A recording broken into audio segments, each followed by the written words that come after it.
messieurs, bonsoir. Bienvenue dans le journal.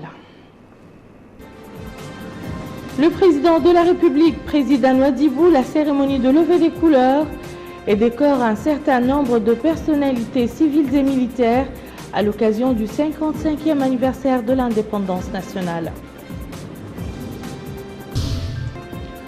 Le chef de l'État a aussi présidé le défilé militaire auquel ont pris part toutes les composantes de nos forces armées et de sécurité.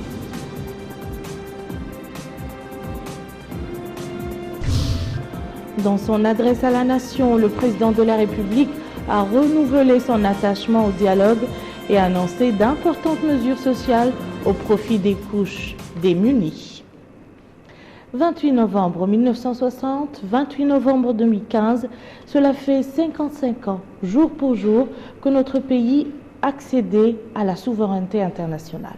Ce matin, l'événement a été commémoré en grande pompe à Nouadhibou, la capitale économique, sous la présidence du président de la République, Mohamed Ould Abdel Aziz, qui a présidé le premier temps fort des festivités commémoratives de l'indépendance nationale.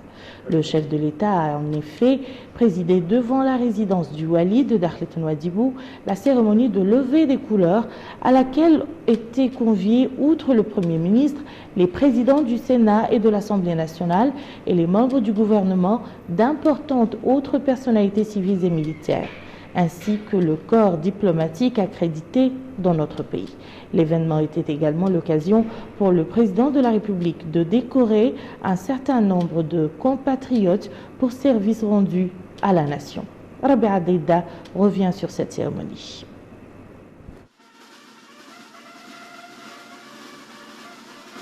C'est dans une ambiance festive que ce matin, le peuple mauritanien a célébré le 55e anniversaire de l'indépendance nationale.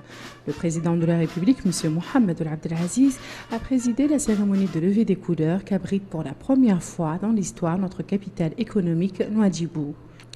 Le président de la République, M. Mohamed Ould Abdel Aziz, a passé en revue en compagnie du chef d'état-major général des armées, des unités du bataillon de commandement et des services de la gendarmerie nationale, de la fanfare militaire et de la garde nationale, avant de saluer les officiers supérieurs des forces armées et de sécurité.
Le chef de l'État a ensuite salué les membres du gouvernement, les présidents des institutions constitutionnelles, le président de l'autorité de la zone franche de Nouadhibou, les hautes personnalités de l'État, les responsables et les représentants des formations politiques, des syndicats, des organisations professionnelles, le corps diplomatique accrédité en Mauritanie, les représentants des organisations internationales et les attachés militaires des ambassades accréditées en Mauritanie.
Ensuite, le drapeau de la République islamique de Mauritanie a été hissé très haut dans le ciel de la capitale économique.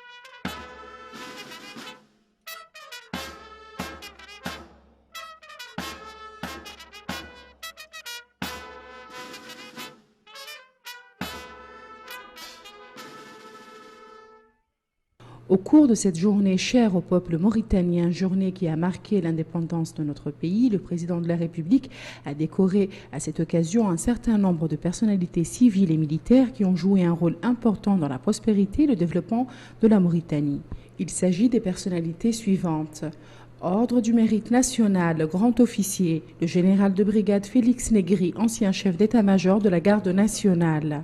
Commandeur, le général de brigade Mohamed Ould Cheikh Ould El Hadi, ancien secrétaire général du ministère de la Défense nationale. Le général de brigade Mohamed Ould Mohamed Znaghi Ould Sidiye, ancien directeur général de la sécurité extérieure et de la documentation. Le général de brigade Oula Mohamed Rouejil, ancien directeur général de la santé des forces armées et de sécurité. Officier M. Mokhtar Ould Djaï, ministre des Finances. M. Mouhiddine Ould Ahmed Salik, directeur de l'établissement Najah pour les travaux. Le chevalier M. Sidi Ould Tain, ancien ministre des Affaires économiques et du Développement. Dr Abdallahi Ould Nam, ancien ministre. Le colonel Sidi Ahmed Ould Mohamed Abdallahi Taya de l'armée nationale. Capitaine Ahmed Salim Selmou du regroupement général de la sécurité routière. Monsieur Mohamed Ould Nwegel, directeur de la Banque nationale de Mauritanie. Dr Ahmed Mahmoud Boudahi, médecin. Monsieur Mohamed Mahmoud Meimoun, directeur des ressources à l'Agence nationale du registre de la population. Monsieur Mohamed Ould Hilda, directeur de la nationale des laits.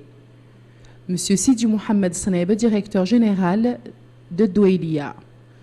Madame Najat Mohamed Abdallahi Kleb du ministère de l'Agriculture. Madame Amal Mouloud de la Somelec. Madame Oumoul Kednou Mohamed Salik de la Somelec. Médaille de la reconnaissance nationale, capitaine Bouna Amar Fall de la Gendarmerie nationale. Madame Awa Madissi, conseillère du ministre de l'Intérieur. L'inspectrice Leila Ba de la Protection civile. Médaille d'honneur première classe, adjudant-chef Brahim Ould Bilal de la police nationale. Madame Fatimetou Mohamed Salim Beidja, ingénieur des travaux au ministère des Transports. Médaille d'honneur deuxième classe, Hamadi Sow, chef de service au ministère des Pêches et de l'économie maritime.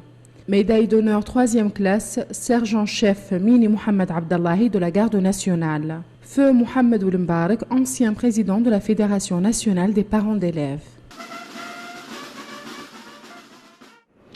Le président de la République, Mohamed Ould Abdelaziz, a ensuite passé en revue, debout, dans un véhicule militaire et en compagnie du chef d'état-major général des armées, les différentes unités de forces armées et de sécurité venues à Nouadhibou participer au défilé militaire organisé dans le cadre des festivités du 55e anniversaire de l'indépendance nationale.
Le deuxième temps fort de cette commémoration a été sans doute le grand défilé militaire organisé dans le centre-ville de la capitale économique, auquel ont participé toutes les unités de forces armées de sécurité et au cours duquel toute la logistique militaire a été présentée. Un moment fort que vous avez suivi en direct sur la TVM et sur lequel revient Adama Abdelbah. Nouadhibou, la capitale économique du pays, est le point de ralliement de tous les Mauritaniens avec la célébration du 55e anniversaire de l'indépendance nationale. Le temps fort de cet événement a été sans nul doute ce défilé militaire qui a été décentralisé pour la première fois dans l'histoire du pays hors de la capitale, Nouakchott. Présidé par le chef suprême des armées, le président de la République, son Excellence Mohamed Ould Abdelaziz, en compagnie du chef d'état-major général des armées, le général de division Mohamed Ould Cheikh Mohamed Ahmed. En prélude à ce défilé, le président de la République a salué les citoyens qui se sont massés très tôt dans la matinée le long des artères de ce boulevard de la ville de Nouadhibou. Architecte de la modernisation de notre armée nationale, le président de la République a contribué à renforcer l'armée nationale en la dotant de moyens nécessaires sur le plan humain avec la formation de ses hommes et l'équipement afin qu'elle puisse s'acquitter convenablement de ses missions régaliennes. En tête de ce défilé organisé par l'état-major général des armées, la fanfare militaire, les élèves officiers militaires interarmées d'Atar et les commandos parachutistes relevant de l'état-major de l'armée de terre, des formations de l'armée de l'air, de l'état-major de la gendarmerie nationale, de la marine nationale, d'une unité d'intervention spéciale, d'un groupe de méharis, des éléments de la police nationale et du groupement général de la sécurité routière. Des avions militaires de l'état-major de l'armée de l'air ont survolé plusieurs fois le ciel de la capitale économique du pays, Nouadhibou. Le président de la République a passé en revue et salué toutes les unités de l'armée nationale qui ont pris part à ce défilé. Étant convaincu qu'il ne peut y avoir de développement sans sécurité, ainsi le président de la République est l'artisan de la maturité de notre armée nationale qui est apte à défendre les couleurs nationales sur les différents théâtres d'opération. La nouveauté cette année a été la participation à ce défilé d'unités de pays frères dont la Gambie, le Mali, le Maroc, le Sénégal et le Tchad. Cette cérémonie s'est déroulée en présence du Premier ministre, du président du Sénat, du président de l'Assemblée nationale, du chef de file de l'opposition démocratique et du Wali de Dakhel Nouadhibou. Hier soir, vous avez suivi le discours du président de la République à l'occasion de la célébration du 55e anniversaire de l'indépendance nationale. Un discours qui fait le bilan des réalisations accomplies durant la période 2009-2015, ainsi que les perspectives pour les prochaines années visant à consolider les acquis et à les diversifier. Voici la traduction intégrale de ce discours avec Mohamed Lemil Bakar.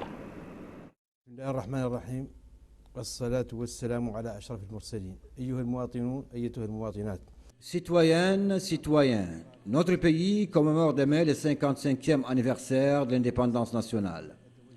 En cette heureuse occasion, j'adresse mes vives félicitations à toutes les Mauritaniennes et à tous les Mauritaniens, implorant Allah le Tout-Puissant de préserver notre nation et de protéger notre pays. La célébration de l'anniversaire de notre indépendance nationale est pour nous l'occasion de renouveler nos remerciements et notre reconnaissance à ceux qui ont résisté à la colonisation avec un courage exemplaire et un esprit de sacrifice mettant en échec ses visées et entravant son mouvement. C'est aussi le lieu pour moi d'adresser en votre nom tous les salutations à nos forces armées et de sécurité, officiers, sous-officiers et soldats, pour les immenses sacrifices qu'ils ont consenti avec abnégation et professionnalisme au service de la défense de notre intégrité territoriale, de la sécurité du pays et des citoyens, ainsi que pour le savoir-faire et la discipline dont ils ont fait preuve dans l'accomplissement de leur devoir de maintien de l'ordre et de la paix dans de nombreux pays africains, ce qui leur a valu d'être cités en exemple. Je réaffirme ici que les dispositions prises par l'État au cours des dernières années pour rehausser le niveau de professionnalisme de notre armée nationale et de nos forces de sécurité se poursuivront et se renforceront davantage au cours des prochaines années afin que notre pays demeure une oasis de paix et de sécurité. Prions tous à la mémoire des héros de notre vaillante résistance et des martyrs de nos forces armées de sécurité. Citoyennes, citoyens, les objectifs que nous nous fixons et à la réalisation desquels nous œuvrons sans relâche portent sur la construction d'un réseau interurbain routier moderne qui relie l'ensemble du pays, y compris ses points extrêmes, afin de garantir aux citoyens les services de transport dans des conditions de confort et de sécurité. Il s'agit aussi de leur donner tous, où qu'ils se trouvent, dans les villes, dans les villages et dans les zones rurales, accès à l'eau potable et à l'électricité à des coûts raisonnables et qu'ils puissent bénéficier de prestations sanitaires de grande qualité.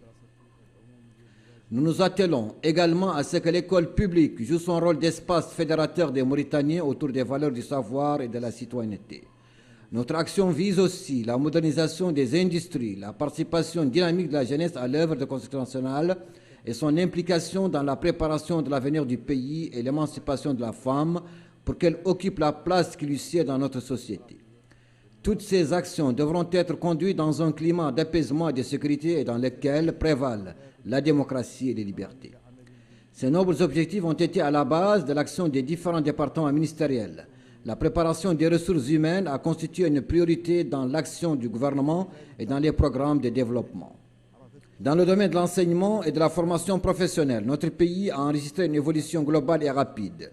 C'est ainsi que l'accès à l'éducation a été élargi, des filières scientifiques encouragées et des établissements d'excellence créés dans les différents cycles de l'enseignement, tout comme les interventions en termes d'infrastructures scolaires se sont intensifiées. L'enseignement supérieur a connu une impulsion sans précédent dans notre pays qui compte actuellement 3 universités, alors qu'en 2009, il n'en existait qu'une seule. De même, des écoles supérieures spécialisées et des instituts scientifiques ont été créés. Parallèlement à ces actions, la formation et le perfectionnement professionnel ont été renforcés grâce notamment à l'accroissement du nombre des centres dédiés à cet effet en vue de fournir au marché de l'emploi les compétences nécessaires. Dans le secteur de la santé, il a été procédé à la construction de nouveaux hôpitaux, de médecine générale et des hôpitaux spécialisés, ainsi que des dispensaires, centres et postes de santé sur l'ensemble du territoire national. Les personnels de santé ont été renforcés à travers d'importants recrutements dans les différentes spécialités médicales, au moment où le plan national de développement du secteur de la santé couvrant la période 2012-2020 a été mis en œuvre. Dans le domaine de l'hydraulique et de l'assainissement, le niveau d'accès à l'eau potable, qui était de 45% en 2009, a atteint 68% environ en 2015. Les travaux se poursuivent pour le parachèvement de projets stratégiques tels que ceux du Dhar et de l'Afdout Chargui, qui permettront de relever le niveau de l'accès à l'eau potable à 80% à la fin de 2018. De même, les travaux d'assainissement des eaux de pluie à Nouakchott ont été lancés en prélude au projet d'assainissement de la capitale. S'agissant de l'énergie, l'État a investi des moyens considérables pour améliorer et diversifier la production électrique à travers l'exploitation de sources d'énergie renouvelables, l'installation de lignes de transport d'énergie pour connecter les localités et agglomérations dans les zones éloignées des principales cités. C'est ainsi que nos capacités de production énergétique se sont accrues au cours des 6 dernières années, atteignant 360 MW en 2015, alors qu'elles n'étaient que de 44 MW en 2009. Des efforts appréciables ont été déployés pour rendre disponible l'énergie électrique en zone rurale. Cet ambitieux programme sera consolidé par l'exploitation du champ gazier Panda qui produira plus de 700 MW, en plus de la construction d'une ligne de transport pour desservir l'intérieur du pays et exporter l'excédent énergétique. Dans le domaine des infrastructures de base, les capitales des wilayas et la quasi-totalité des Moukata ont été désenclavées grâce à la construction d'un vaste réseau routier moderne interurbain de 4600 km de routes bitumées, au moment où l'ensemble du réseau ne dépassait pas les 2720 km en 2009. À ces infrastructures s'ajoutent l'extension et la construction de ports et d'aéroports. Dans ce cadre, l'aéroport international de Moutounsi, dont les travaux sont en cours d'achèvement, constituera un bond qualitatif dans le secteur du transport aérien en raison de ses spécifications techniques et sa conformité avec les normes internationales. C'est le lieu pour moi de féliciter la société Najah, sa direction, ses ingénieurs et ses travailleurs pour la qualité du travail de cet important ouvrage. Dans le secteur des pêches, après le parachèvement de la réalisation des infrastructures à Nouadhibou et la mise en exploitation des embarcations construites sur ressources propres et par une expertise nationale, les travaux de construction du port de pêche de Tanit ont démarré. Il s'agit du premier port de pêche sur la partie centrale de notre façade maritime. Dans le cadre de la nouvelle stratégie de ce secteur, il sera procédé à la construction de 3 nouveaux autres ports au sud de Nouakchott, dont celui d'un port à multiples fonctions au point extrême de nos côtes maritimes. Ce port comprendra 3 quais, respectivement de pêche, de commerce et militaire, en plus d'un atelier de fabrication et de réparation des embarcations. Les travaux commenceront dans les 6 prochains mois, aussitôt après l'achèvement des études. Pour ce qui est du secteur agricole, les aménagements des superficies, la production et la diversification des produits se sont nettement améliorés, entraînant un accroissement de 400% de la production agricole au cours de la période 2009-2015. Ce rythme sera accéléré grâce à l'exploitation du canal d'irrigation de 55 km pour la mise en valeur de 16 000 hectares. Cet essor du secteur agricole a déjà permis l'insertion professionnelle de nombreux diplômés. L'État s'est par ailleurs attelé à mieux intégrer les ressources animales dans l'économie nationale à travers la prise de toutes les dispositions nécessaires à leur valorisation et au développement des opportunités d'emploi dans cette filière. Une usine de production laitière a été construite en Néma et les travaux de construction d'un autre à Bogué sont en cours au moment où le projet d'amélioration des espèces animales par l'insémination artificielle a enregistré des succès appréciables. Citoyennes, citoyens, le dialogue politique sérieux et ouvert à tous les acteurs politiques nationaux demeure un choix constant pour lequel nous avons renouvelé notre attachement à chaque occasion. En cette heureuse journée de fête nationale, je réitère notre attachement à l'option du dialogue comme voie privilégiée pour dépasser tous les obstacles et moyens d'entraide à la construction nationale. Je convie l'ensemble des acteurs politiques, les structures de la société civile, les érudits, les intellectuels à œuvrer à la promotion de la culture du dialogue et de l'ouverture aux différentes opinions et orientations nationales. Citoyennes, citoyens, le climat de liberté et de quiétude qui prévaut dans notre pays devra nous conduire à mesurer l'ampleur de notre responsabilité dans la sauvegarde de notre unité nationale et le renforcement de notre cohésion sociale. Au fil des siècles, le peuple mauritanien a toujours su comment mettre à profit la richesse de sa diversité sociale et culturelle conformément aux préceptes de tolérance que dicte la foi islamique. L'État a œuvré avec constance et sagesse au renforcement des valeurs démocratiques, de justice et d'égalité, tout comme il a accordé un intérêt particulier aux jeunes et aux femmes et favorisé leur plus grande participation dans l'œuvre de construction nationale. C'est dans ce cadre que nous avons organisé le Forum Rencontre de la jeunesse. Vous êtes l'espoir, permettant ainsi à cette frange dynamique de notre société d'exprimer ses idées qui ont trouvé toute leur place dans le programme du gouvernement. Nous avons annoncé récemment la formation d'un conseil supérieur des jeunes pour qu'il serve de creuset d'expression des idées, opinions, suggestions et initiatives des jeunes. Conformément à notre ferme volonté de soutenir constamment les franges les plus fragiles de notre société, d'améliorer leurs conditions de vie, de leur assurer la protection de l'État, il a été décidé de créer, à compter de l'année prochaine, un fonds destiné à contribuer au financement de l'assurance maladie au profit des dockers et des marins. L'État prendra également en charge des frais de soins des personnes dont l'âge dépasse 75 ans. De même, il a été décidé de créer un fonds spécial d'appui social au profit des enfants mineurs des martyrs des forces armées et de sécurité pour les aider à achever leurs études. Ils les méritent bien comme ils doivent protection et considération à la nation. Citoyennes, citoyens, nous sommes tous fiers de notre République islamique qui préserve les libertés collectives et individuelles, garantit la liberté d'expression dans un système démocratique et institutionnel et assure l'indépendance de la justice. Il importe que nous préservions tous nos insignes valeurs, que nous soyons fiers de notre glorieux passé et que nous tirions les leçons de ce qui se passe autour de nous. Vive la Mauritanie libre et prospère. Je vous remercie. عاشت موريتانيا حرة ومزدهرة والسلام عليكم ورحمة الله تعالى وبركاته. Cet après-midi, le président de la République, M. Mohamed Ould Abdelaziz, a supervisé dans le stade municipal de Nouadhibou la remise de prix et trophées aux lauréats des compétitions sportives à l'occasion du 55e anniversaire de l'indépendance nationale. C'est ainsi que la coupe de la course maritime a été remise à Omar Ould Abdelwadoud. Celle de la course des pirogues a été décernée conjointement à Yaqoub Ould Souayih et Vatan Ould Hmeida, tandis que celle de la pétanque a été remportée par l'équipe de Tevrak Zena et enfin celle de Super Mauritanie 2015 a été partagé entre Tavraghzen et l'Exar. Le chef de l'État a suivi également sur les lieux des manifestations artistiques présentées par un groupe de filles du milieu scolaire.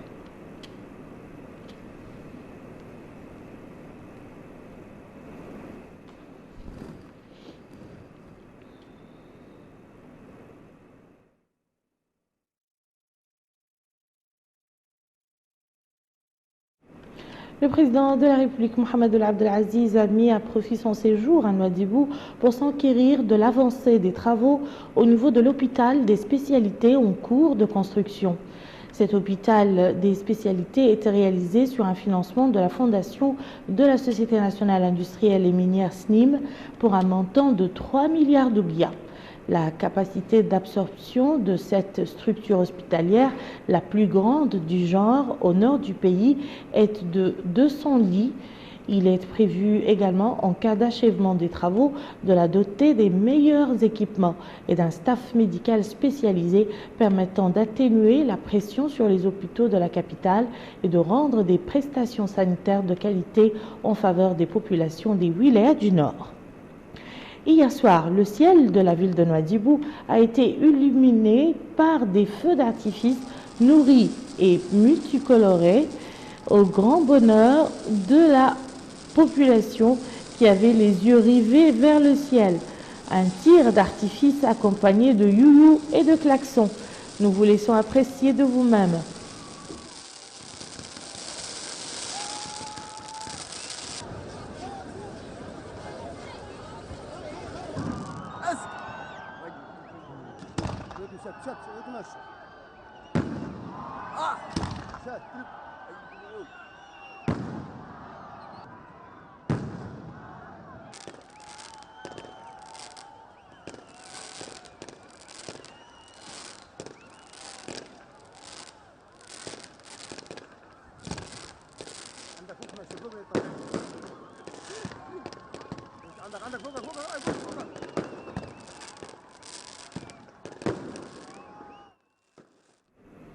C'est également hier soir que la ville de Nouadhibou a vécu au rythme du flambeau organisé par l'armée nationale.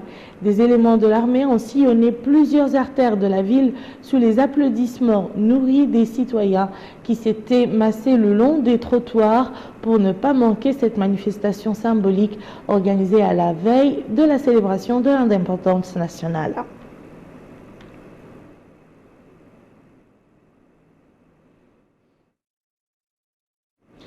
Au chapitre des inaugurations, le président de la République, Mohamed Abdelaziz, a inauguré hier à Nouadhibou le nouveau culbuteur que la SNIM vient d'acquérir. Le chef de l'État a dévoilé la plaque commémorative de la réalisation et suivi des explications sur l'intérêt du culbuteur et son apport attendu dans l'accroissement de la production et du rendement de la SNIM, réalisé sur les fonds propres de la SNIM pour un montant de 40 millions d'euros. Le projet s'inscrit dans le cadre du programme de développement et de modernisation de la société par l'acquisition d'un outil de déchargement des wagons, à savoir un culbuteur moderne d'une capacité moderne allant jusqu'à le culbutage des wagons de 100 tonnes de minerais et le déchargement en même temps de 2 trains sans recourir à la séparation des wagons ou le remorquage. Le ministre de l'Énergie, du Pétrole et des Mines, M. Ahmed Salem El-Béchir, a souligné que l'inauguration du culbuteur par le président de la République illustre l'intérêt qu'accorde son Excellence au secteur des mines en général et au développement de la SNIM en particulier. Il a ajouté que le secteur des mines a connu ces dernières années une nouvelle dynamique ayant permis de rehausser son impact direct sur la vie quotidienne des citoyens. Pour sa part, l'administrateur directeur général de la SNIM, M. Mohamed Abdallah Ouloudaha, a souligné que l'inauguration du culbuteur intervient après le renforcement de capacité des gisements et la réhabilitation des usines de traitement à Nouadhibou, l'exploitation de l'usine El Galb et la construction d'un nouveau port minier. Il a ajouté que l'accroissement de la capacité productive de la société à hauteur de 30% par le biais de la mise en service de l'usine Galb 2, inaugurée le 17 novembre courant, exige l'introduction d'un nouveau culbuteur permettant au chemin de fer d'accompagner ce développement et de le rendre en harmonie avec les autres chaînes de production. Au volet maritime, le président de la République, Mohamed El Abdelaziz, a visité hier une exposition des produits halieutiques organisée par le ministère des Pêches et de l'économie maritime dans le cadre de ses portes ouvertes sur le secteur des pêches. Le président de la République a écouté à cette occasion des explications sur l'objectif de ces journées à la lumière de la stratégie nationale de gestion responsable des ressources halieutiques pour un développement durable des pêches et de l'économie maritime pour la période 2015-2019. Il s'est rendu dans les différents stands de l'exposition, donnant pour la circonstance des orientations appelant à une exploitation rationnelle des ressources du secteur dans le but d'accroître sa contribution au développement du pays.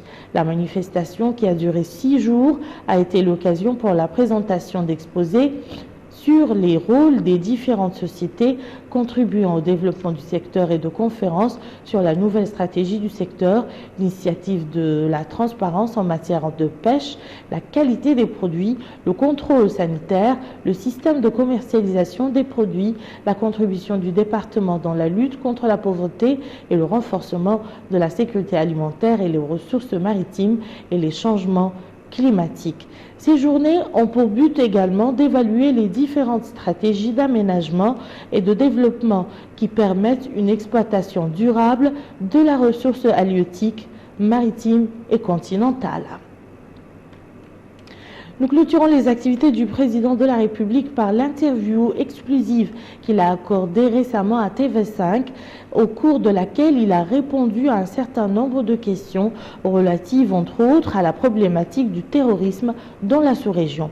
Sur ce point, le président de la République a indiqué que tous les moyens ont été mis en œuvre par l'État pour arriver à bout des incursions terroristes que notre pays n'a plus connues depuis quelques années. En 2009, il s'est passé des choses terribles dans cette zone. C'est une zone abandonnée, c'est une zone qui n'a jamais connu l'autorité de l'État. C'est une zone dans laquelle pouvaient se mouvoir les trafiquants, les terroristes, et qui servait aussi de point de passage au convoi des migrants. Mais depuis plus de 4 ans, la situation a été maîtrisée. Grâce à la présence de nos forces, nous avons commencé par créer une zone de sécurité autour de toute la partie nord de notre territoire. Nous avons créé un certain nombre de points de passage qui sont contrôlés. Nous avons mis en place un système biométrique qui nous permet de contrôler toutes les entrées et toutes les sorties de notre territoire.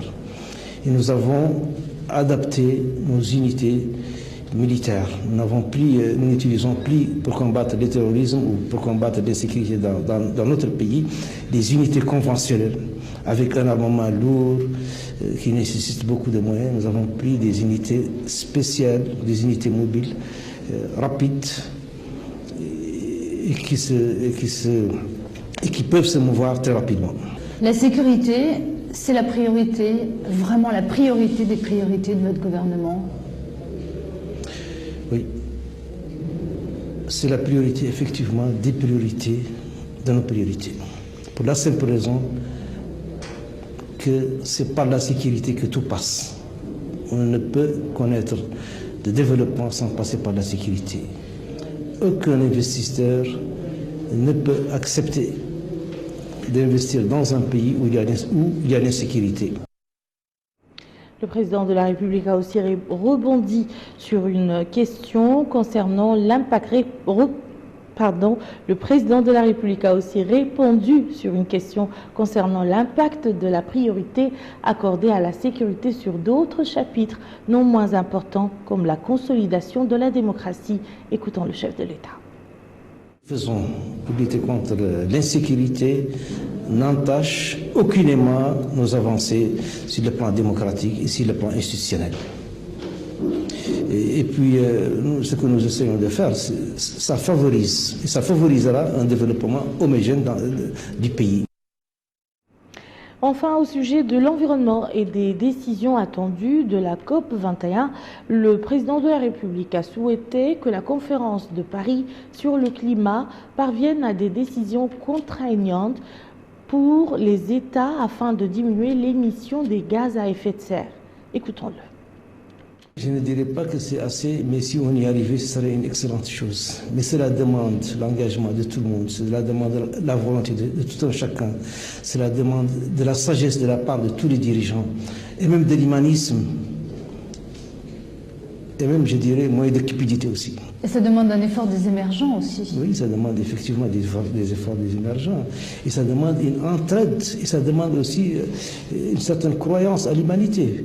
Parce que nos dirigeants aujourd'hui, et ça j'en appelle à tous mes collègues chefs d'État, nous devons prendre nos responsabilités vis-à-vis de l'avenir, vis-à-vis de toute la planète. Parce qu'un jour, si on ne prend pas une décision, cette décision, si on n'arrive pas à avoir un accord contraignant qui va contraindre les États à limiter les émissions de CO2 et de gaz, nous risquons d'en prendre la responsabilité et l'histoire le retiendra. Et on ne peut pas attendre parce que la nature ne nous attendra pas. Et c'est vrai qu'il y a beaucoup d'efforts de la part des producteurs d'énergie fossile, de la part des pays industrialisés, et aussi de la part des pays aussi du tiers-monde qui doivent suivre. Nous, à notre niveau, par exemple, nous faisons notre maximum. Nous sommes actuellement parmi les 5 pays africains les plus en avance sur le plan énergie renouvelable. Retour sur la commémoration de l'indépendance nationale. Elle a été marquée ici à Nouakchott par une cérémonie de levée des couleurs au niveau des 3 wilayas de la capitale. Moussa Ndiri. C'est à la place située devant les locaux de la wilaya de Nouakchott-Ouest, dans la Muqata'a de Tavrak Zeynan, que la cérémonie de levée des couleurs a été organisée dans le cadre des festivités du 55e anniversaire de l'indépendance nationale. Cette cérémonie s'est déroulée sous la supervision du wali de Nouakchott-Ouest, M. Mahi Oulhamed, en présence des élus locaux, des hakems et des chefs de service des Muqata'a relevant de cette wilaya.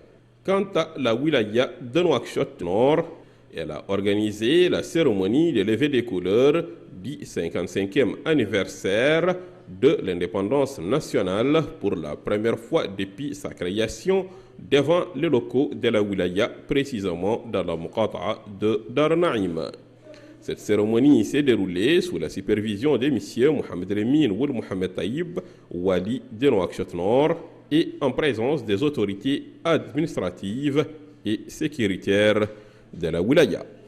Et enfin, la cérémonie de levée des couleurs de la wilaya de Nouakchott-Sud a été présidée par le wali, M.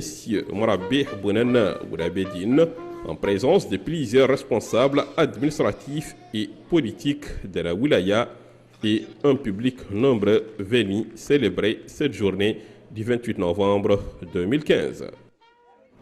Hier soir, une marche flambeau initiée par l'état-major général des armées a sillonné les principales avenues de Nouakchott. Un moment de fierté et de liesse pour le public qui était au rendez-vous pour refaçonner nos forces armées.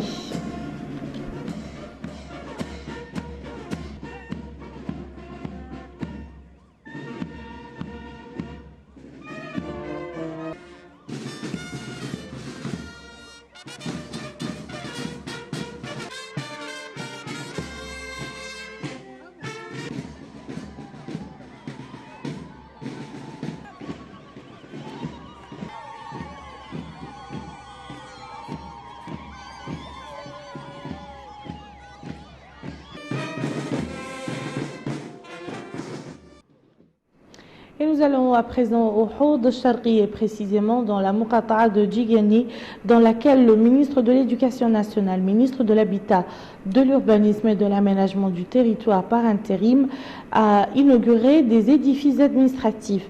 Bah Ousmane a par ailleurs posé la première pierre du lycée Excellence réservé aux filles. Abdrahman Hamad. Lycée d'excellence des filles de Djigani. Une nouvelle infrastructure éducative que l'État a décidé de la réaliser dans la Muqata'a de Djigani relevant de la wilaya d'Ihod al-Sharqi dans le but de promouvoir l'opération pédagogique dans cette ville. Le démarrage effectif des travaux dans ces projets a été supervisé par le ministre de l'Éducation nationale, M. Ba Ousmane. La durée des travaux est de 8 mois et les coûts financiers atteignent 140 millions d'ouïas supportés par le budget de l'État. Le lycée d'excellence des filles de Digeni comporte 6 salles de classe, un bloc technique composé d'une bibliothèque, une salle d'informatique et un laboratoire, un internat qui fournit des repas aux élèves, en plus des bâtiments administratifs. Le ministre de l'Éducation nationale, M. Ba Ousmane, a par ailleurs inauguré les bâtiments administratifs de la Muqata'a de Digeni, financés par l'État à hauteur de 66 millions d'ouïas. Ces bâtiments englobent les bureaux des Hakam, une salle de réunion, 9 bureaux et un logement de garde. Retour à Nouakchott qui a abrité aujourd'hui une exposition de photos et de documents sur les différentes étapes de l'indépendance nationale de 1960 à 2015 sous le thème « Mémoire d'un peuple et parcours d'une nation ». La cérémonie a eu lieu dans les locaux du Musée national. Boubacar Ndiaye. Pour ces élèves, c'est leur première fois de mettre les pieds au Musée national, au lieu de culture et d'histoire.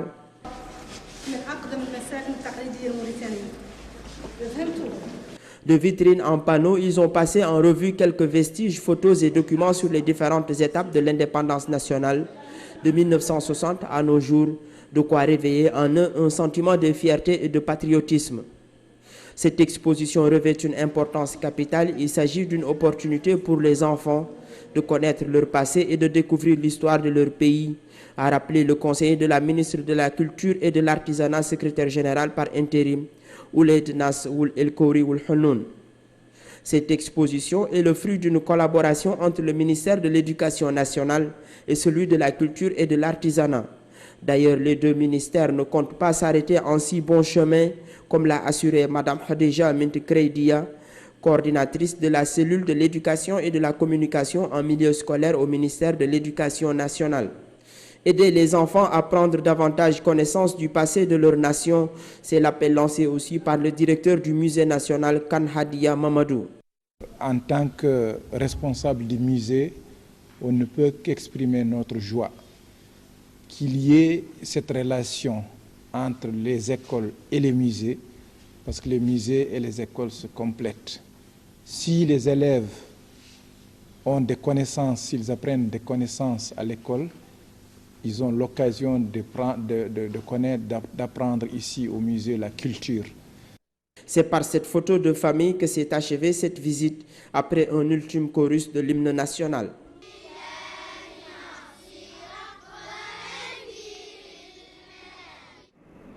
Dernière nouvelle dans ce journal, le syndicat des journalistes privés a organisé ce matin en collaboration avec le bureau de l'UNESCO à Nouakchott un atelier de mise à niveau des journalistes dans les domaines des techniques rédactionnelles. 30 de nos confrères bénéficient de cette formation. Et voilà qui met fin à ce journal. Je vous en rappelle les principales informations.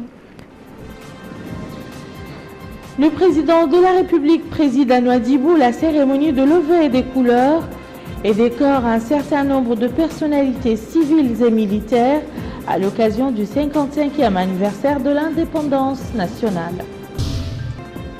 Le chef de l'État a aussi présidé le défilé militaire auquel ont pris part toutes les composantes de nos forces armées et de sécurité.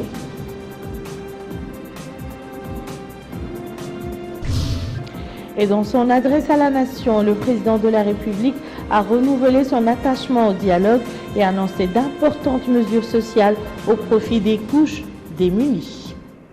Voilà, merci Madame, Monsieur de nous avoir suivis. Je vous souhaite une excellente fête d'indépendance. Au revoir.